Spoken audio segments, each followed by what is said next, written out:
Between you and me, I used to be the last person to invest in myself. I would buy my horse new tack, get him special supplements, or buy the latest device before I would invest in my education as an equestrian. I thought to myself, he feels so good, we'll do better. And I love him so much, I just want him to be happy even if I don't make any progress. I skipped doing clinics and attending other educational opportunities, thinking I was doing him a favor by buying him something instead. But what I didn't realize was that the best thing I could do for him was learn to be a better caretaker and rider. And that required doing something scary, investing in myself. My goals were always to keep him feeling his best, improve our relationship, and, as those fell into place, progress up the levels of dressage. And guess what? All of that became possible as soon as I started to focus on my education and ability to care for him. And I would love to empower you to do the same. There may never be a time that you feel ready to learn, try, or implement something new or be a beginner at something. But I would love to empower you to take the plunge and allow your horse to thrive. In that spirit, I'd like to offer all No Bucks Given listeners 10% off of any of my online courses. I've developed these online courses for the equestrian I was 5 years ago who wanted so desperately to help her horse but couldn't find any answers. I had to turn to my own skill set to be able to help him be the best he could be. These courses are affordably priced, self-paced, and lifetime access, so you can go through the material whenever you have time and return to it whenever you need to. The coupon code for 10% off is NOBUCKS10, and you can find the link to my courses at freelyforwardbodywork.com, or it's linked in the show notes. Thank you so much. Welcome back, everyone, to this next episode of No Bucks Given, the equestrian podcast where we get to the bottom of what matters most, how to best care and advocate for our horses. Today, I'm joined by a very special guest, Elisa Walfish of Driven Equestrian.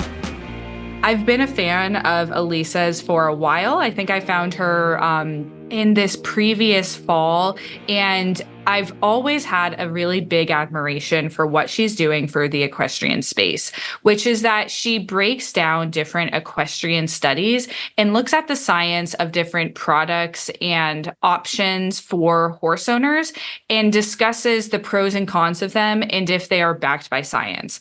So obviously that has a really special place in my heart because that's part of what I try to do here at No Bucks Given. And I also know firsthand how incredibly hard that job is, as well as how much time and energy it takes. So I really wanted to give Elisa a platform here to talk about not only what she does, but how equestrians at home can do this for themselves. So the mission of this podcast is going to be discussing for all of you listening how you can best educate yourself and research different products and options for your horse so that you can make the best decisions possible. So Elisa, thank you so much for coming on today. Thanks for having me. Very excited to do this with you today.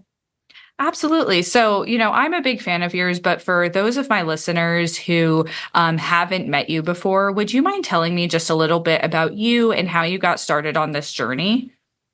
Sure. So I am a biologist. So I've worked in the field for a couple of years, still pretty junior. I'd say maybe 6 years now.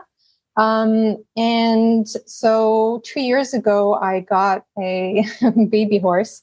And during the process of producing her, training her and everything, a lot of things were kind of going wrong. Health-wise, with her musculoskeletal system. And I kind of felt powerless and at a loss of understanding what was going on with her. And I had a lot of vets come out and I couldn't understand what was happening or what kind of tests they were doing. And I couldn't understand the options that they were giving me. And I just kind of felt like I wasn't able to properly communicate with my equine professionals. And I was kind of panicking because I needed to make choices regarding my horse. And I just didn't feel like I had the tools to to make informed decisions at that point.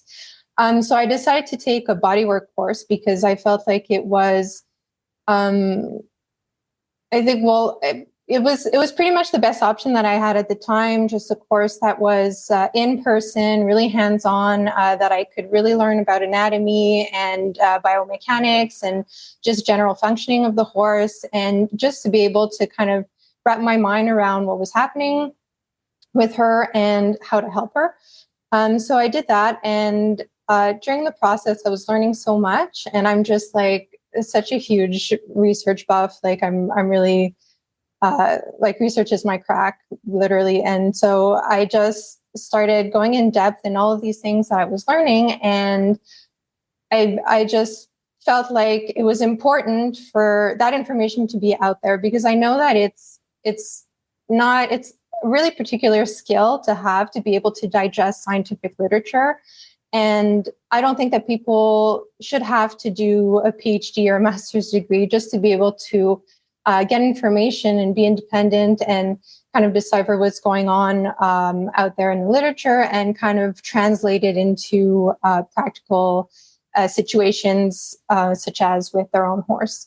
And so I just started kind of posting, and I started my account and I started posting, and I just realized how much people were hungry for that type of information, how it resonated with a lot of people of wanting to break down these studies and to understand what's coming from their vet, what's coming from their farrier, what's coming from their body worker, and really be able to be part of that conversation. And also not just for the equine professionals, but also in regards to marketing. I think it's really important to be able to make informed decisions on what you're buying, and how to identify red flags in product marketing, especially because we know how well unregulated the equine industry is. And I think that it's just such a handy tool to have, to be able to verify on your own what the information that you're getting out there. And so that's why I started my account. And now I've become kind of pretty much addicted to, kind of like veered into equine science. But my biology background obviously is a great tool to have in that field as well.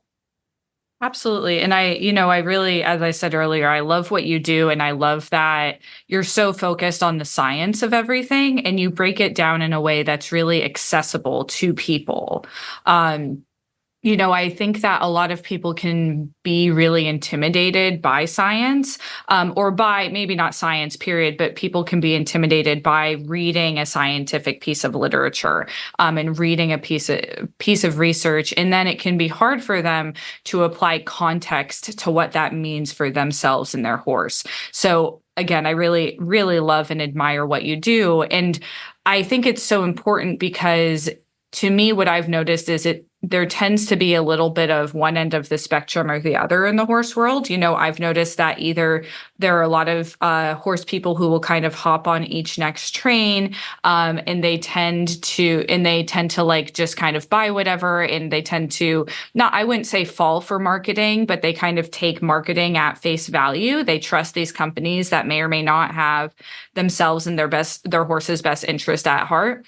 And then there's another side of people who are very, very skeptical and won't really try anything new, because they kind of think that like all these companies and brands are trying to, take advantage of them, and which is also very fair. And I think that the truth is somewhere in the middle, and it's so important for us to be able to digest that scientific literature on our own, because as important as what you do in terms of breaking down the science for people, is I also think that people being able to do it for themselves is incredibly important, because, me firsthand, I've noticed that if I just go and tell people, well, this is the science of what I've looked at, and this is the science and this is what makes sense to me in context of my experience as a horse person and how I would apply this piece of research, it isn't always going to necessarily apply to every horse in their situation. And I think that that's why I want to have this conversation with you today, so that we can explain to people how to best do research for their horse and their situation. Yeah, no, absolutely. And I think that there's a lot of studies that also put that in the forefront of saying, just so people are aware that these studies have been conducted on, first of all, not enough horses. And so usually you have studies that are done on 4 to like 20 horses. And it's a really important disclaimer that these studies have to be taken into consideration when looking at the individual horse and how it could impact each horse, depending on environmental factors and the amount of training that your horse has had. And so it's just like always something to keep in mind, as you said, like it's even if these studies are done and you find good results in these studies, you just really have to be aware that every horse is individual, and the way you treat your horse or the contextual like care that you give your horse will have a huge impact on the results that you'll have personally, regardless of what you see in these studies. Yeah, absolutely. I am super big on context and the horse being individual. I think that also, as much as we're talking about research, I think it's always important to say, you and I were talking before we started the podcast about how there's always a caveat to research, right? There's always, ways that it may or may not apply to your personal horse and their personal situation. So that's why it's so important for people to be able to break it down themselves and have an understanding of, these are the pros and cons of this thing or this option. And, for me and my horse specifically, with what I know about them, this is the choice I'm going to make for myself. And there's not a right or wrong answer normally. It's just, a matter of weighing those pros and cons. So, to get started, I feel like it can feel really overwhelming maybe to people who are just getting started in this sort of thing.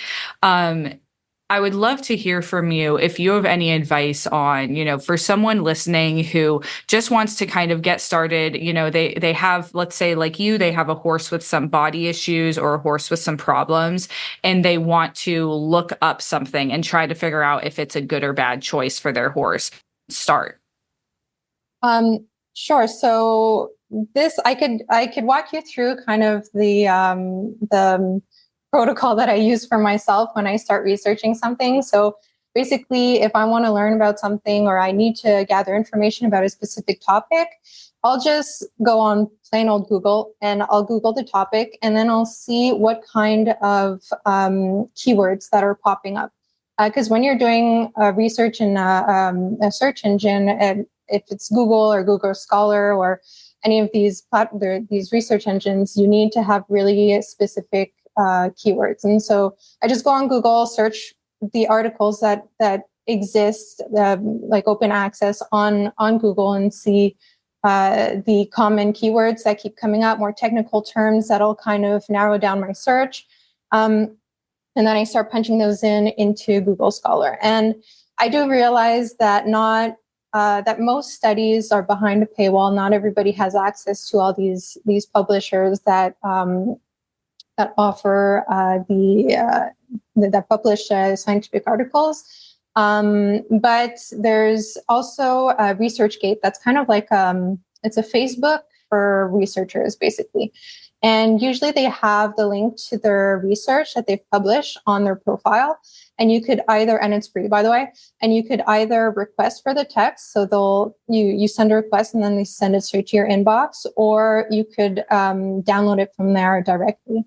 And so that's a really good resource to have as well. And so, so I just go through the studies, and then I find a study that's closest to what I'm looking for. And then I just go through the references.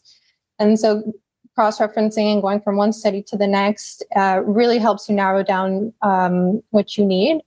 And you could easily find, or if you have access to the study, you could easily find the information that you're looking for if it's out there in that way. Okay, awesome. And then once you get to the piece of research, how do you evaluate it for its applicability to your horse, and then also the soundness of the research? I'm thinking just in my head, sample size, conflicts of interest. What kinds of things do you start to look for as you're like digging into that paper?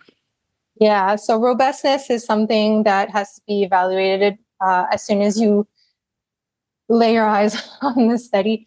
So it's really hard, but honestly, I really had some sort of like culture shock when I started looking into equine science, because in biology, first of all, we only do quantitative studies. So we do measure. So there's qualitative and then quantitative. Quantitative is like something you can measure, like temperature, height, weight, and stuff like that. And then qualitative is like you're kind of on a scale. So does this horse look lame from 1 to 5? Did you notice your horse is going better since you've been using this product from 1 to 5, type of thing like that. So it's more kind of biased to the observer. And in biology, we literally, like, it's super rare to have qualitative. We really have much more quantitative. And we have humongous sample sizes, like huge sample sizes. And then going into equine science and looking at the papers that exist, if it's not directly linked to veterinary medicine, if it's like more behavioral or training techniques or product evaluation, then you're really more looking into qualitative studies. And usually they're done with very, very, very low sample size. So we're talking about, like I said before, around 4 to like 20 horses. So it's really, really hard to replicate an effect with that little of a sample size. So, I mean, without getting really into like the technical of data interpretation or like how we do statistical tests in that context, it's. I mean, I don't know if we could talk about it. Basically, okay. So what I'm looking at when I first evaluate an article is, first, obviously, you read the abstract. So the summary will tell you the goals, the hypothesis, the methods, and the results in one paragraph. The thing is that there's no context to it, so it's really hard to decide something just off the summary. And so you could at least see if the topic is in accordance with what you want to find out. And so you start with that, and then you could go down to the methods, which for me is pretty important, because that's what's going to tell you how many horses were used, how many times they replicated the experiment, the context behind, are the horses being observed by the researcher, or is a survey being sent out to the horse owner that's doing the observations by himself? Because that you see a lot as well is surveys. So let's say they'll ask, and that's super problematic, right? To do a survey. Well, it depends. Again, it depends on the size of your sample, because so there's like there's pros and cons. So for surveys, what's fun about surveys is that you could have it massively sent out. So you could have huge effect size with surveys. That's what's cool, because you have access to all these like dressage associations, jumpers associations, and coaches associations, and so you could just send out like massive surveys. And if you're able to formulate the survey protocol in a way that's the least likely to involve observer bias, then there's an art to creating surveys as well. So in that sense, it could be a really good thing. But as also you have just a higher chance of bias from, and then you have like the placebo effect, and and sometimes, like you can't verify standardization of the protocol. And so it has its pros and cons. But yeah, it could definitely be problematic. Methods as well is, so methods is something that's really good to look at before you start digging into the research. And yeah, for exactly that reason, because of you really want to look at the sample size to start off with, because that's going to influence pretty much every other result. Because the smaller the sample size, like, okay, so when you say a study is significant or not significant, so we're basing that off the p-value, which is kind of a mix of like the mean difference between the treatments and then the effect size. And so when you have a small sample size, you have more chance of significance than if you have a big sample size, if that makes sense. So your significance is going to change whether you have with the sample size that you have. And so when I look at results, what I tend to look at more than p-value, so significance or not, for me, that really doesn't mean much. And there's actually increasing discussion about whether it should be used in scientific research, exactly because of that reason. And so I look at more of effect size. So effect size is the difference that you have between the average of one result versus the other. And so it's really easy to do. All you have to do is, so let's say you have a control and then you have a treatment. So let's say with or without a half pad, let's say, and you're measuring shock absorption. So then you just divide one by the other and you see the percentage of added shock absorption that you have. And then I suggest you use that number. And then you'll see if it has enough of an impact on those horses for you to decide to buy the product or not. If like we're just putting it in really like practical, simple terms, that's what I would be looking at first. And yeah, so data interpretation it could be very variable. And so when you're looking at the results, I know a lot of people look at the discussion because the discussion kind of puts context to the results and draws hypothesis on why they got those results.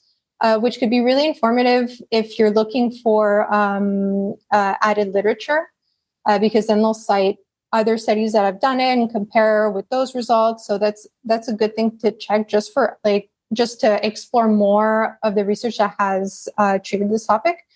But I would really suggest to just take the results as they're written down on the graphs or on the tables and draw your own conclusions before you go into the discussion and listen or read what the researcher has interpreted from the data, because it could vary a lot depending on the researcher, depending on what context you put to those results. Okay, so let me reiterate all of that to you to make sure I'm understanding it correctly. Sure. All right, so first of all, you come from a biology background. And you tend to and what was shocking when you moved over more to the equestrian science world is two things. One is sample size. So basically, let's say in a piece of research that you might typically find in biology, it might be I don't know, 300, 400, 1,000. Way more, thousands of samples versus in horses, it might be 4 to 7 what I think maybe the biggest sample I've ever seen, other than some racehorse studies, have been 20 horses, but typically it's much lower. And that obviously has an issue because, for example, if you're researching something called a half pad, like a half pad, and you have 4 horses in your sample size and you add a half pad, and for one horse, it makes a huge difference. Well, it might have just been the way the saddle fit, right? But then that's 25% of your study. Exactly. So that's why it's so important to have such a big sample size, but it's very hard to get a big sample size in the horse world.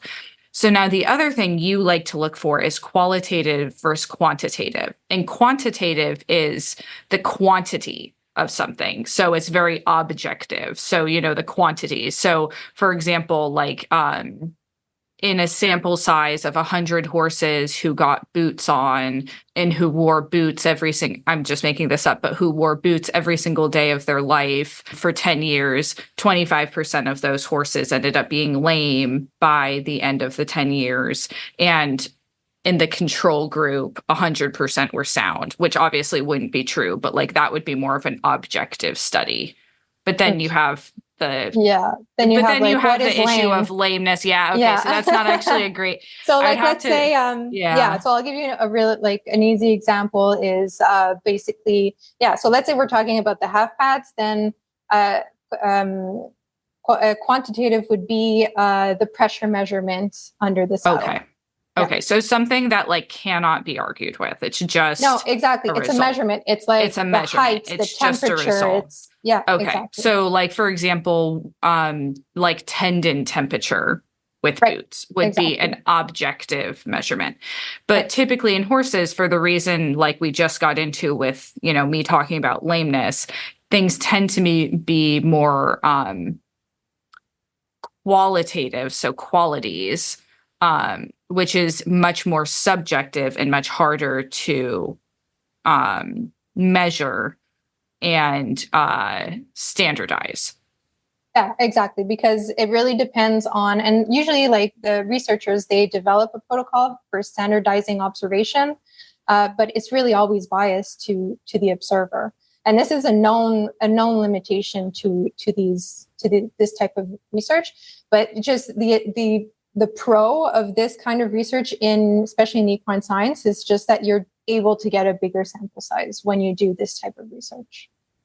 Absolutely. So then what we were also discussing is just looking at the results versus looking at the discussion, because I think what a lot of us would like to do is just read the conclusion or the summary. And what I'm very guilty of doing is just like reading the last sentence of the summary and being like, okay, is it good or is it bad? Just tell me. But what you're saying is very true, which is actually looking at the results and looking at, for example, if they have a graph, and then you deciding based on the method of the study, based on the sample size, if that research is actually significant and does deserve to be interpreted in the way the researcher is interpreting it. Yeah, exactly. And I think that there's some when you're looking at a graph, what's really you have like a really good visual of what's going on with the control versus the treatments. Or if you have a longitudinal study, then you could see from like beginning to end the evolution of what's going on with this horse.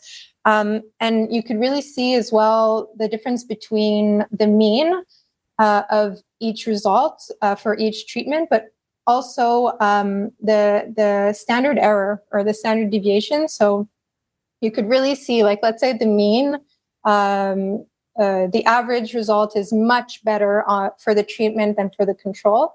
But you see that there's a lot of variability. So maybe the mean could tell you that this treatment is better than no treatment, but there's such a huge plane of results that you can't really. To some horses, it really, really worked. Some horses did nothing. But the fact that you have such like a huge difference between all of it could still give you a mean telling you that it's better. And so that's why it's really, really important to look at the graph and the numbers and not focus on the p-value, which gives you significance or not significance. Okay, absolutely. That helps a lot. So then what are the next things that you're starting to look at as you look down this piece of research? I mean, basically, that's about it. Obviously, I like to look at how much this study was cited. So it's fun to check, who's used this study as a reference in their own study and how widely accepted this study is. Also, like, obviously, I'll start looking at more than just one study. So I'll say at replicability. So other studies, are they having the same results? Are they in accordance with this study? Also, a really fun thing to look at is meta-analysis and study reviews. So there's some people that what they do is they publish studies that are kind of an agglomeration of all the studies that's been done on one topic. And so their job is to just look through all the literature and kind of transform them into a standard kind of like one standard paper. So everything is put under, let's say, the same units and just like literally just all standardized. And then they see across all the literature that exists on this topic, what's the general consensus that researchers are coming to when they're looking at this topic. So I really love those. Reviews are also good because and again, reviews are very, very subjective for the researcher because basically they just kind of criticize the protocols that are used to verify a certain topic. And they also explore all the literature that's out there and see how it compares to each other. And so for someone that doesn't want to start like picking at results, those are also really good articles to see. You just have to type in your subject and then review or meta-analysis. And then you'll just have like a gigantic list of studies that exist on that topic and someone that's kind of telling you what they think about it. There are not many meta-analyses in horses, though, right? Just as someone who kind of digs through. Yeah, I mean, I only found the one on young racehorses. I haven't seen any others myself. There's a lot of research on racehorses. I think that it's easily accessible for a lot of people. Because we can't forget, like, I mean, we could criticize all day long that these studies are just, but the reality is that it's super expensive to conduct studies. Like you can't just have a barn of 100 horses and decide to do an 8-month-long research project on them. Like it's astronomically expensive to do. And then you can't forget also like the ethical part of it. Like there's animal ethics protocols to abide by, and it's just like it's just really hard. It's expensive and it's tedious, and it's like I admire everybody that that does research in equine science because it's not an easy feat for sure. Yeah, absolutely. The take-home message that we're talking about is definitely not to criticize the people who are doing the good work of doing the research in equine sciences. The take-home message is just that, because it is so hard, some of these studies are flawed and have to be taken with a grain of salt. Exactly. Yeah, that's why it's just data interpretation. And from any study, if you want to shop for a half pad, because we were talking about half pads, if you want to shop for a half pad, then you could just look at the results that they have, and then you decide for yourself. But just because it's expensive for you to test them all, and so you could go through the research and just see, okay, which one has best response in majority of studies, and then buy that half pad, and it might not, or it might work, or you might have to test the second best, and but just going through those motions kind of saves you a little bit of time testing it in real life, because I mean, these researchers kind of have done the first step for you. Yeah, absolutely. So there are two things I don't think we've touched on yet. I just want to touch on briefly before we move on. Number one is checking if there is a control or not. Okay, so so there's not a control in every study. I feel like I've looked at a lot of studies that do not include controls that should really include controls, especially when you're talking about horses and performance. So an example that I could give you is with with training aids. So there's a lot of people not a lot. I've seen studies that instead of testing a horse exercising with a training aid versus a horse exercising without training aids, they're measuring progression of the training in one treatment protocol. So let's say just with the training aid. And so it's impossible to see if the training aid is helping if you're training the horse only with the training aid from start to finish. So you're going to have inevitably, you're going to have some sort of effect from beginning to the end of your treatment. But is it being influenced by the training aid? You'll never know. You'll absolutely never know. And that's why it's important to have a control, and that the protocol be the exact same for the control and for the like all the environmental factors around it, all the exercise that you're doing for the control versus the treatment, to see if there's an effect. And so in that kind of context, I think it's very important to have a control. There are some contexts where you would not, I'd have to think of one where you would not need a control. Most longitudinal studies where you're looking at evolution of a certain condition, sometimes there's no control, but I think that it's pretty important to have one in every single study that you do. So it's context-based. I think that's a very important point to look at when you're looking at the study as well, but they don't always include it. And just so if anyone doesn't know what a control is, it's basically you have two samples. You have, let's say, 5 horses and 5 horses. And let's say we were looking at a training aid like a Pessoa system. And so basically like one set of 5 horses would get the Pessoa, and one set of 5 horses would still do exercise, but without the Pessoa. So that basically you're really able to tell that it's literally just the Pessoa. You want to do all the same things the sample group are doing. So they're getting lunged over poles or just getting lunged, whatever, but just without the one thing, the one variable you're trying to examine, which would be in this case like the Pessoa system, versus, if you just looked at 5 horses who got the Pessoa system and exercised, obviously there would be some change, but you don't know if it's the Pessoa system or just the fact that they're lunging. Yeah, exactly. That's why it's really important to compare. Absolutely. And then the next thing is conflict of interests. Yeah. So I'm not really familiar with all the legal stuff behind putting out a study that includes like a private company, but I'm hoping that they're obligated to disclose it in the article. And so usually you have a section that says conflict of interest, and then it'll tell you if they're involved with they've been financed or involved with the company that is providing the material to conduct the research. Usually, so usually it is written in the article. Usually there's a section for that at the end. I mean, I won't throw out a paper right away just because I see that the company is the one that financed this study.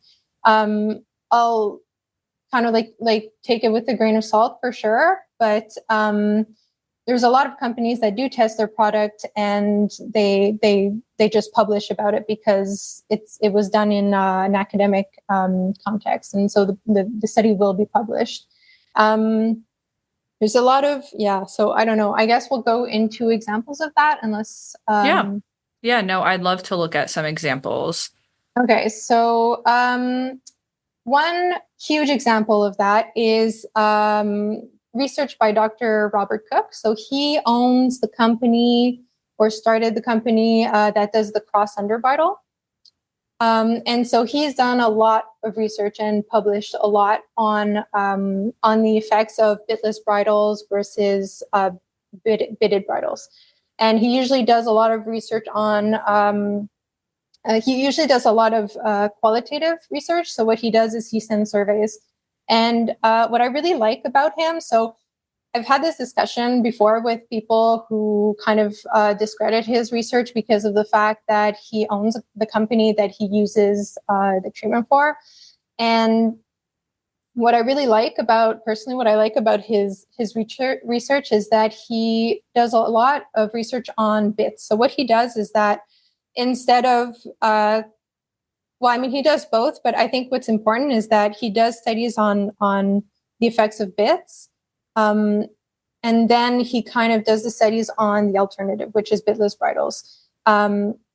And so you could see he does a lot of surveying with just like asking people the general feeling that they have about riding and training their horses with a bit and without a bit. But he also does a lot of the medical component and physiology behind using a bit or not. And his research is super interesting. I mean, there's a lot of information, and he really comes to obvious conclusions, I think, that have been proven time and time again by other researchers, not just him. And so that's kind of one example where I could say that, yeah, he does the research, but it's not always directly on his product. He kind of underlines a problem in the industry and a problem in horse training, and kind of suggests an alternative in the form of a product. Yeah, so that's one of the examples that you could kind of say, yeah, okay, there's a conflict of interest, but at the same time, I mean, it kind of goes hand in hand with all the rest of the research that's been done on this topic as well. Absolutely. So what was the take-home message on bitless bridles? I'm curious. Oh, yeah, that's an actually super interesting study because, okay, so there was, so what he does is he does a lot of behavioral research on bitted versus bitless, like apart from all like the medical, because he's a vet. So apart from all the medical stuff that he does on the physical effects of a bit in the mouth, he kind of found some stuff on breathing and like the whole airway system, how sometimes, and like this is mostly with double bridles and probably influenced by how the horse is ridden as well with these bits. I haven't really gone like super in depth with these studies, but overall, it's a lot about the respiratory system that he does. There's also, okay. So then he does as well a lot of behavioral. So he gives surveys out of general impressions of how your horse, kind of like welfare points of how your horse his behavior has changed with and without throughout time. And then he also did a series of research on judged dressage tests. So he did dressage tests with a bit and without a bit for a couple of horses, for the same horses. And then he compared those two tests. And generally, the tests, I think, so there was one study, 4 horses did a dressage test twice, so with and without, and there was a 75% improvement in the test scores.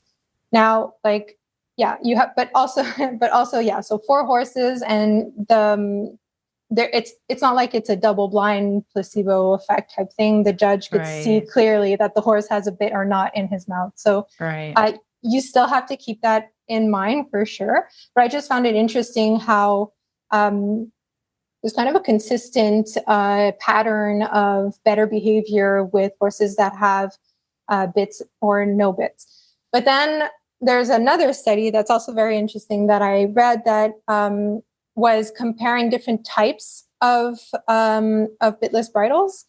And so there was the cross under and then the side pull. And then there was one with just the control, which was the snaffle, just a regular snaffle. And so the takeaway message from this study was basically that the pressure for these 3 are super different. So it's very hard to compare them. So the snaffle you have on the pole and in the mouth, and then the side pull is literally just on the nose. And then the cross under is the bottom of the jaw. So the pressure is super different. What they found is that there's a lot of horses that did not appreciate the cross under bridle, which is the Robert Cook bridle.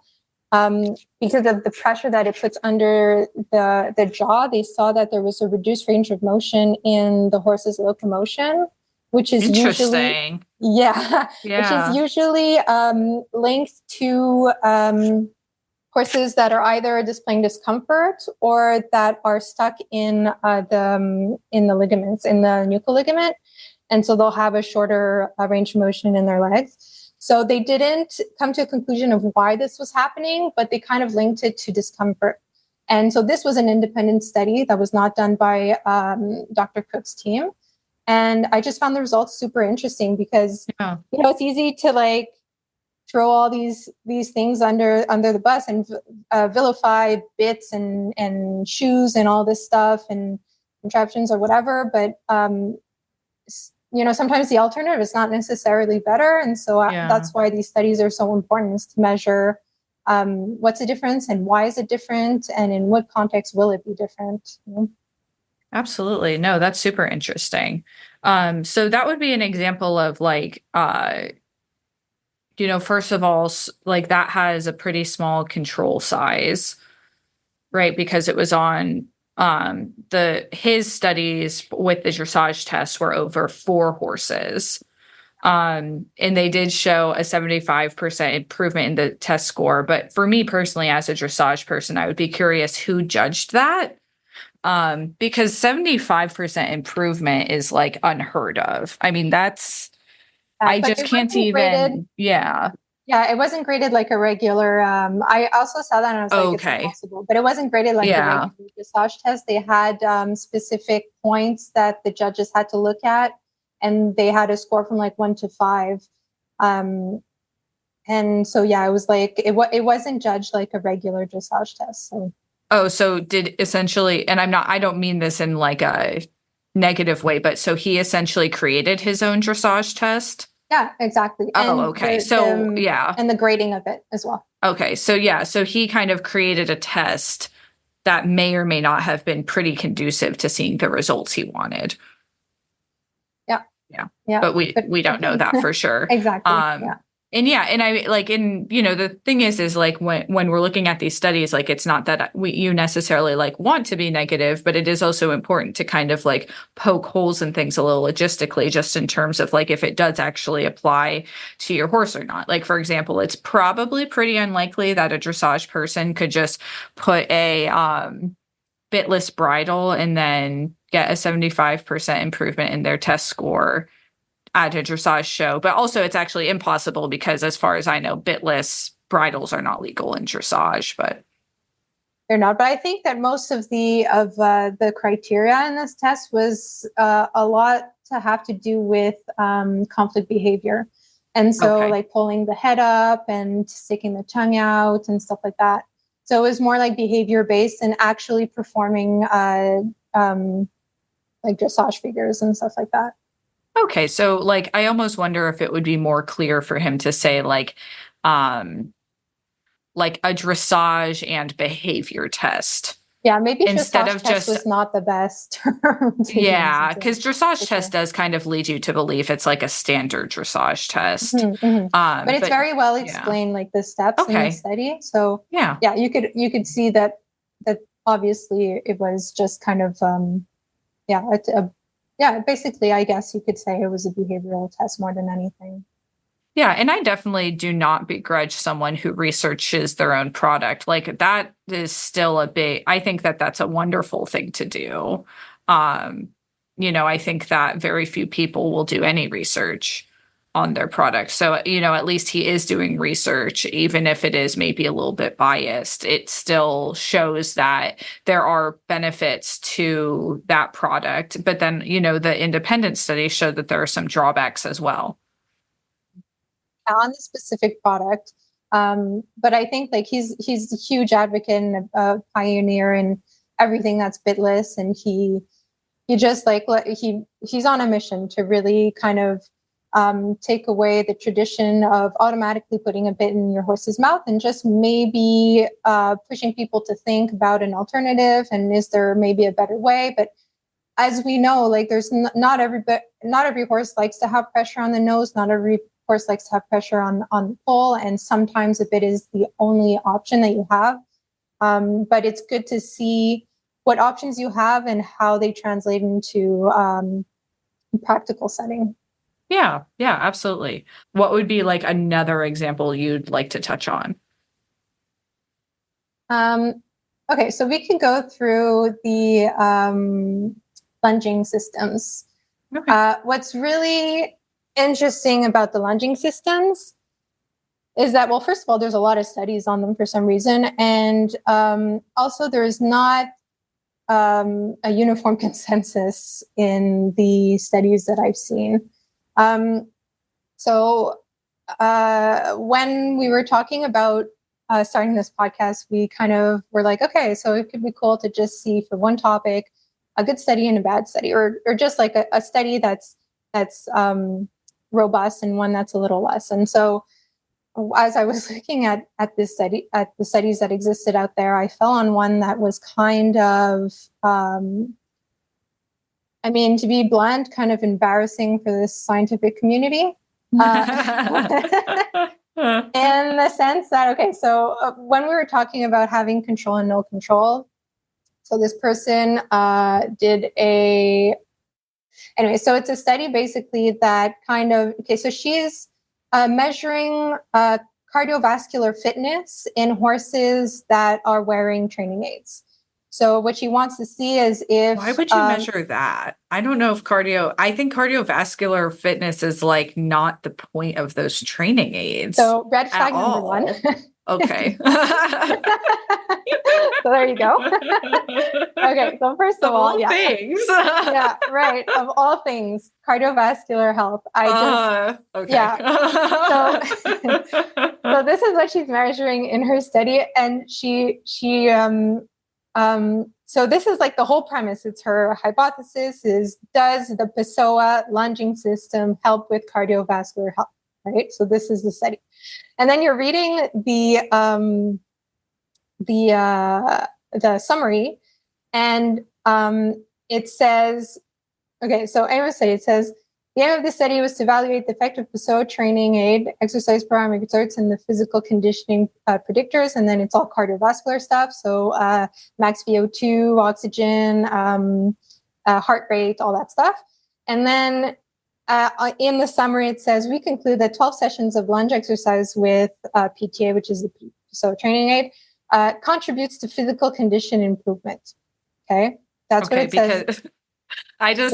Because the first thing I think when I'm like, I need to get a horse fit is I'm going to put them in a Pessoa system. Like, I'd rather was this lunge done by your a horse full speed.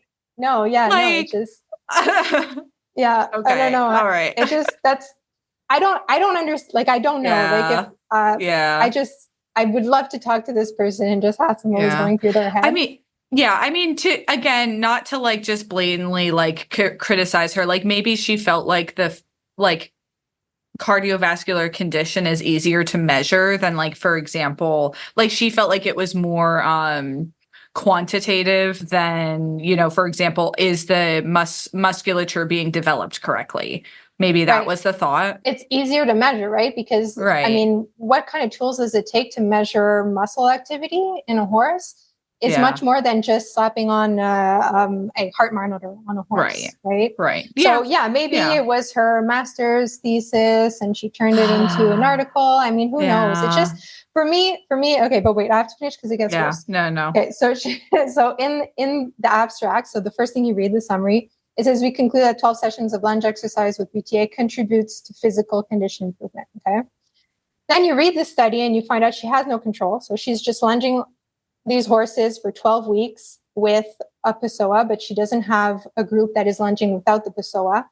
So, like, you don't know what is affecting what, basically.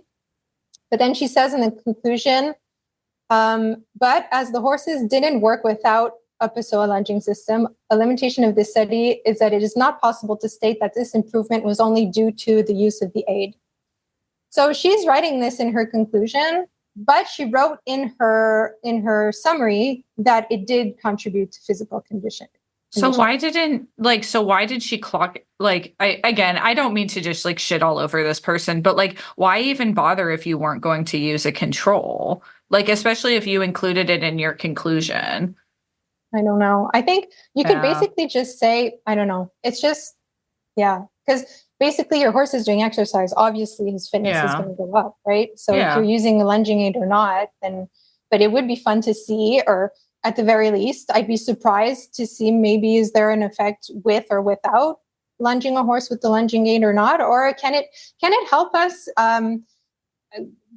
make precisions about the effects of the lunging system? Is it good for cardiovascular? Maybe it's not. Maybe you don't care about the cardiovascular, and so you're going to use a lunging system versus someone that wouldn't. Like, I mean, it's fine to kind of put on the table all the pros and cons of a lunging system, that's fine. But you need to compare it to not lunging system. Like you can't just have a this type of study without having control. So anyways, I saw this study and I don't even understand how this study was published, because I mean, it's just like there's nothing you can conclude from this study, especially not on the lunging system.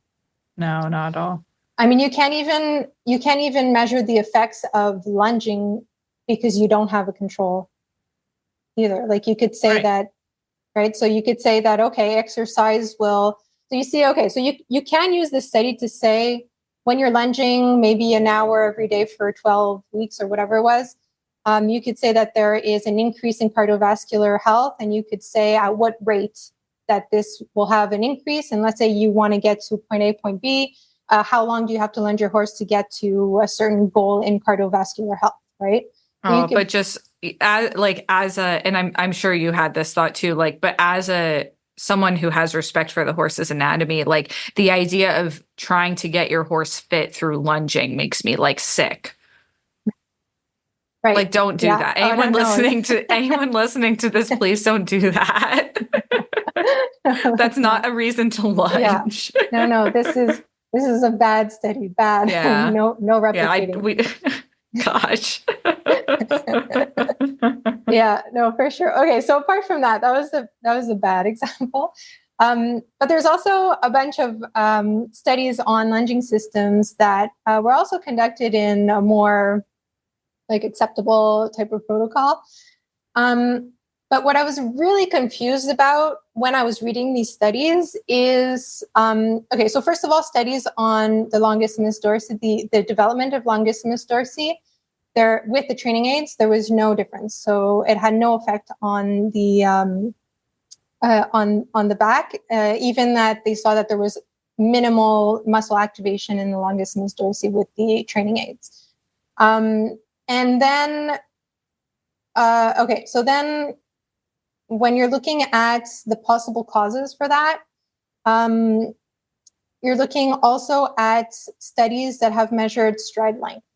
So this is something that really confused me, because a lot of people that were doing these studies on the training aids were saying that, no, there's no activation of the back muscles, but you could see a shortened stride length, and they were associating this to a horse being more collected. So in my head, I'm like, okay, so you have a shorter stride, your horse is slowing down, and you're like, oh, it's good, he's collected. You want your horse to be collected, but you have no activation of the back muscles. The major back muscle. So it could also just be the opposite. It could be just literally that the horse is backing off and slowing down. Yeah, exactly. And so, and I kind of like, I'm getting into biomechanics at like an unhealthy rate. Like I'm really digging into it super deep because I really wanted to understand this concept.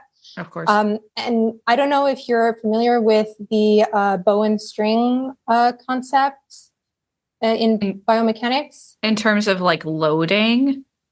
Yeah. So basically, in like the 40s, they were studying quadruped biomechanics, and they kind of compared the body to a drawbridge. And so the back is kind of like the bow, and then the abs is the string. So when you have when you have extension, then the drawbridge kind of goes up with the abs, and so the abs are bringing the back up, and the longissimus dorsi is kind of, it's as it contracts, it kind of extends the back, but the abs kind of stabilize the whole trunk. And so that's the theory. But the most important part of this theory is that all of this activation is done by the protraction and retraction of the limbs. The limbs are crucial in the activation of these muscles. And so when you have a shortened stride, you have less protraction, less retraction. And so inevitably you have less activation of these muscles. And so you're more at risk of having an extended back. And so as I was reading all these biomechanical concepts about how the limbs interact with the trunk muscles, you realize that what we call a collected trot is not a horse using it's not necessarily a horse using its frame properly or using its core muscles properly. And so all these studies that are like, oh yeah, we have significant effect on stride length, it's reducing it, meaning, and this is where you have to be careful in data interpretation, because they're interpreting this result as being good because your horse is collected, and when in reality you could easily find studies that prove the opposite. And so when you're looking at these lunging systems and you're like, oh yeah, shortened stride, you have probably because of like the back string that goes behind the horse, you're looking at you feel like the horse is stepping more under himself, but the reality is as well you have more extension in the pelvis, and so the pelvis is tilted back a little bit, and that kind of gives the impression that the legs are going back under, but you don't necessarily have more range of motion. You have actually reduced range of motion. So you have the complete opposite effect. And I mean, biomechanics, especially with horses, is super, super complex. Like, is what I'm realizing. The more I read, the more I realize I don't know. And so I feel like you can't properly come to these conclusions without kind of having a basic understanding of the whole kind of integrity of a horse's locomotion biomechanics. I think you bring up a really good point in all of this, which is that the people who do research on horses don't necessarily have a intimate understanding of equine biomechanics or what actually has significance to horses either way. I'm thinking of, for example, the cardiovascular fitness. Like, I think that the average horse person would never consider putting up a SOA system on a horse and lunging them as on the list in terms of like something they'd consider in terms of getting their horse cardiovascularly fit. And I think that the average horse person, the average horse person with some biomechanics knowledge would say, told them like, yeah, the stride is shortened, so that means that the horse is more collected. I don't think that most people would necessarily agree with that. I think most people would say, oh, that's not collection. Collection is about the loading of the limbs. And so I think, yeah, it's interesting because, and again, not to just like blatantly criticize the researchers because they may not know what they don't know in terms of biomechanics, but also there is an element of due diligence there. Yeah, no, absolutely. I think it's really important to, again, look at context and see like how one kind of bleeds into the other. And it's just, but with animals, it's really complicated because it's like context, environment, like everything is so dependent on everything that's around them, and also their health and breed, age, it's just basic management, nutrition. It's just, yeah, it's just really hard. And it's things that when people are conducting these studies really need to take into consideration before drawing this type of conclusion. Yeah, absolutely. And you are absolutely right that biomechanics is incredibly complicated. And that is what a lot of these studies, when it comes to training aids, at least come back to. Yeah, because basically that's what you're measuring, right? Is how the head and neck position is influencing the rest of the body. And we know that there's so many components that go into that. So you have all the neck muscles, you have limb movement, you have the ligaments, you have and then how all of that is intimately connected, and it's just incredibly context. The chain that goes on in a horse's body when he's moving is just you could do infinity interpretations on any results that you get, especially in this type of study. Yeah, absolutely. No, I would be super interested, like, because the hard thing too with just putting a sensor on one muscle, the longissimus, is it doesn't paint a full picture. Like when you first said that, even before the drawstring analogy, I thought that, adding the abdominal muscles in the sensor would be just as or even more interesting to me personally. Yeah, for sure. I'd have to find studies maybe they do have, but they have actually, Actually, no, there was one. Sorry. Now that I think of it, Oh, they had really? one that they did thermography. So it's a little different. You could have like electromyography, which is kind of a surface. Well, you could use needles, but usually they just go on like the surface of the skin, and then you could kind of measure muscle activity with these sensors. But they also use thermography, which kind of measures heat dissipation from these muscles and translates into muscle activity as well. And for training aids, there was a lot of activity, almost no activity in the back, but there was a lot of activity in the abs and the bottom of the neck. And there was a lot of muscle activity concentration. So you don't have like that nice uniform use of the whole muscular system to support the horse or support the movement. You really have kind of strain in certain parts of the body.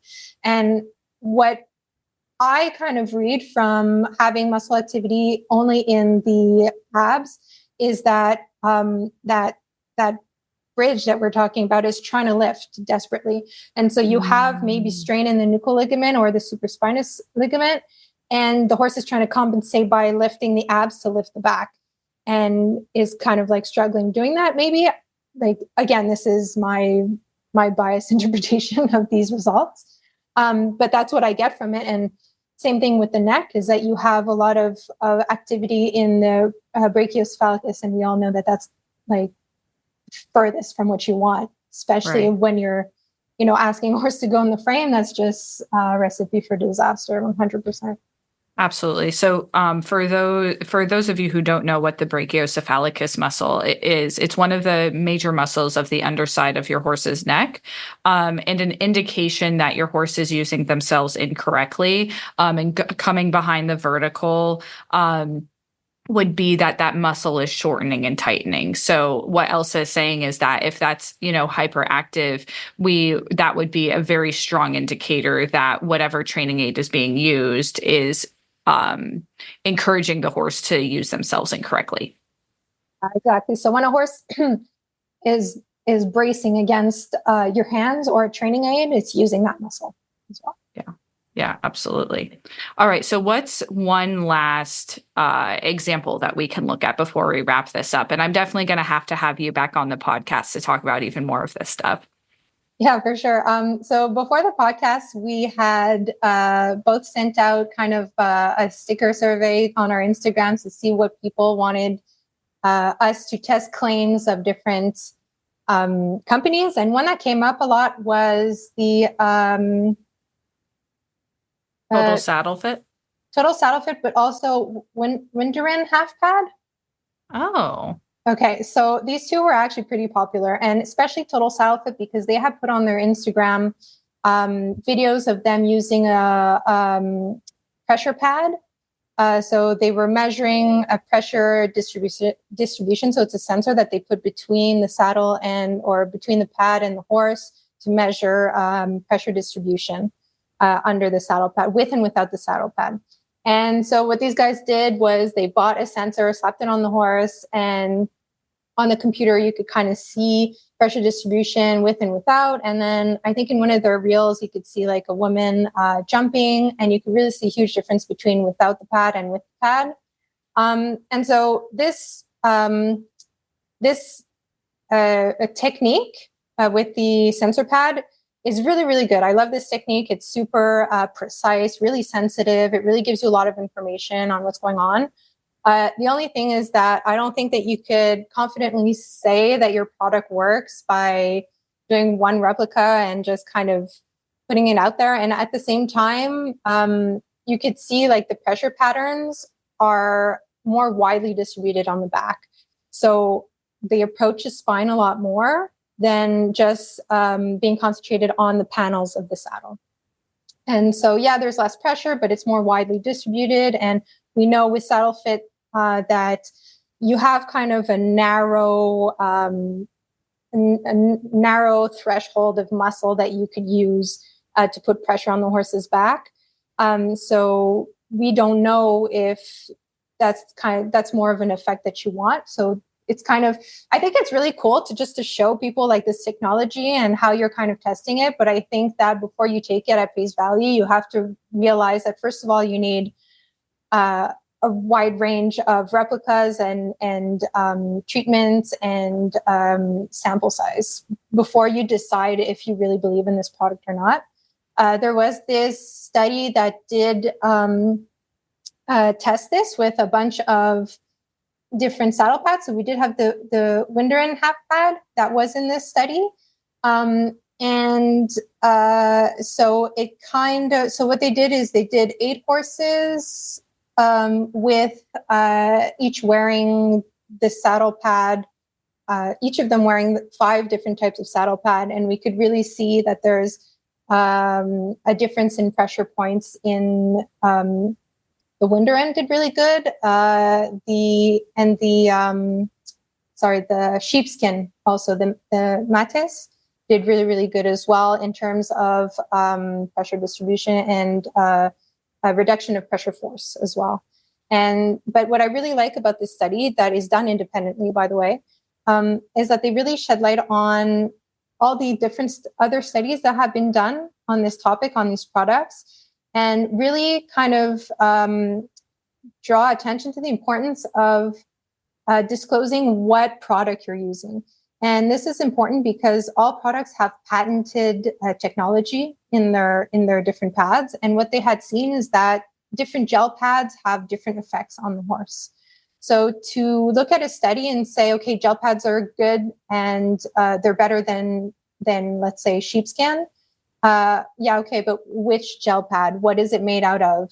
How thick is it? And so you can't just say, okay, I like gel pads because the study says that gel pads in general are better.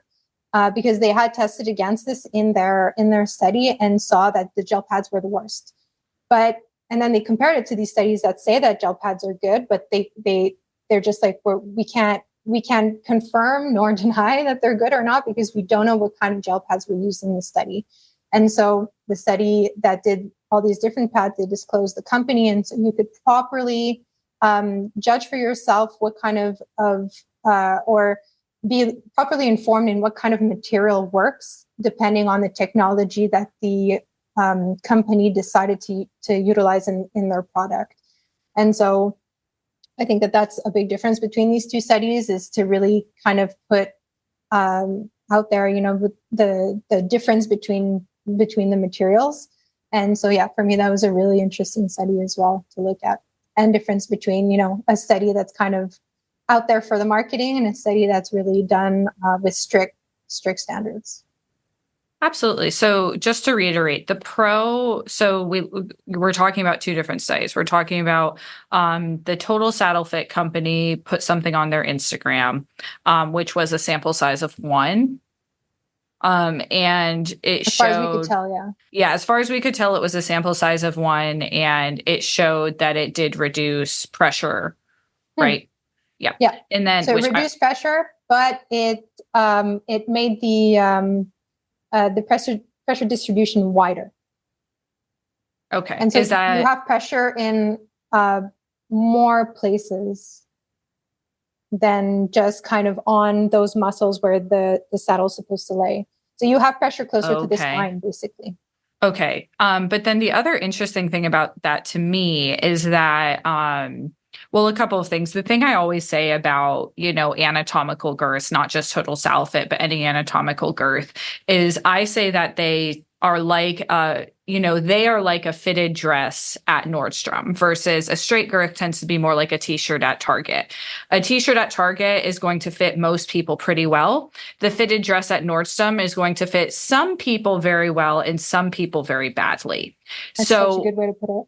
Yeah. So and I say that about all anatomical tack. So, what I say about the Total Saddle Fit is for some horses, or just anatomical tack in general, for some horses, it is a game changer and makes a huge difference, but it requires more knowledge of you understanding how that tack is going to fit, because just as easily as it can help your horse, it can harm your horse because of how different it is. So yeah, and what I personally have noticed is that more horses tend to be more comfortable in a straight girth versus an anatomical girth. But for some horses, especially those that are like very deep in their chest area, I noticed that those horses might tend to enjoy an anatomical fit a little bit more.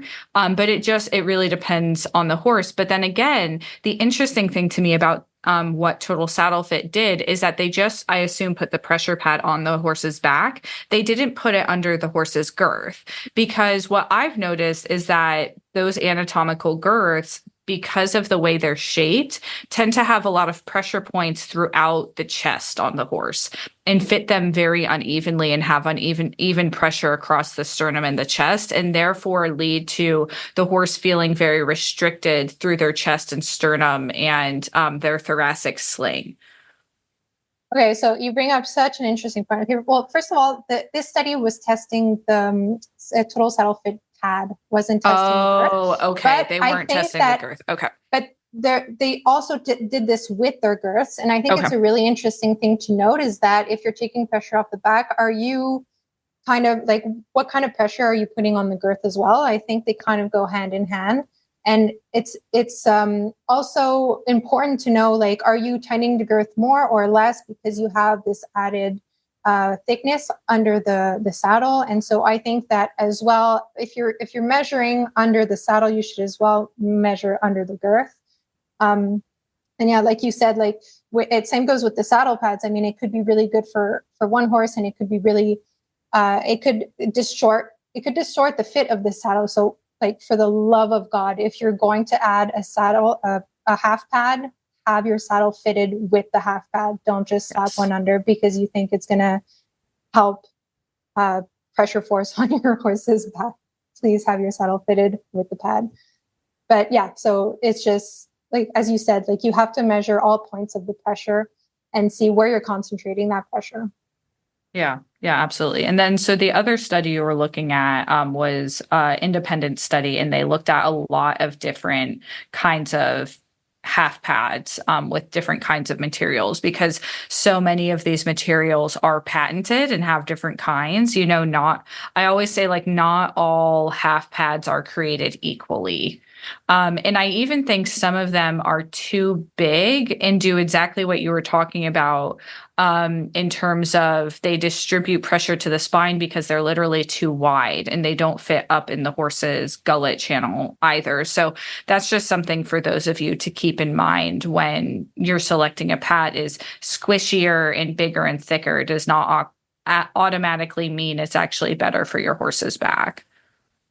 Absolutely. Perfect. So what are, like, one or two take home, just to wrap all of this up, one or two take home messages you would like everyone to know in terms of when they go and do their own research and they're looking at studies? We've discussed the good, bad, the ugly in terms of these studies. What are just a couple take home points you'd like to just reiterate before we sign off? Sure. Well, I think that it's important not to get overwhelmed. I think, as we said at the beginning, you're looking at these studies and you're panicking a little bit because you don't know what to look for. But I think that it's important when you're looking at a study to kind of chomp it down into little pieces and just get acquainted with the context of the study. Start gradually as you're reading it, go into the numbers of these like important points that we were looking at is sample size, and the uniformity of the protocol, the type of observer. So is it a scientist or is it a survey? And just kind of go through a checklist of like, okay, this will not automatically rule out the study, but kind of the weight that it's going to have in your decision making. And so that's really what it comes down to, is how you're being influenced by this study on your decision making. But I think that ultimately it's good to have an understanding of how to navigate through these types of things, because it's really important for especially horse owners to be able to communicate efficiently with their equine professional and to be able to make informed decisions when it comes to product purchasing, and just kind of being able to have a reflex of red flags in marketing material that you see. And yeah, so just I know it's intimidating. Just take it slow, read it, deconstruct it, just look at the context around it, and usually you could kind of develop a sense of critical thinking when it comes to scientific literature. Absolutely. Well, it was so wonderful. It was so wonderful to have you today. Again, I'm such a big fan of what you're doing for the equestrian community. Anyone listening, please go follow Elisa at Data Driven Equestrian on Instagram. I can't highly recommend her stuff enough. I know firsthand that I'm sure she spends hours and hours and hours on every single post she makes to be able to give you guys the best information possible to make informed decisions with your horse. And Elisa, I really look forward to having you back and being able to dig into even more research. It's been so fun to have this podcast with you today. Oh, thank you so much. This was a lot of fun, and I'm very excited for the next one. Absolutely.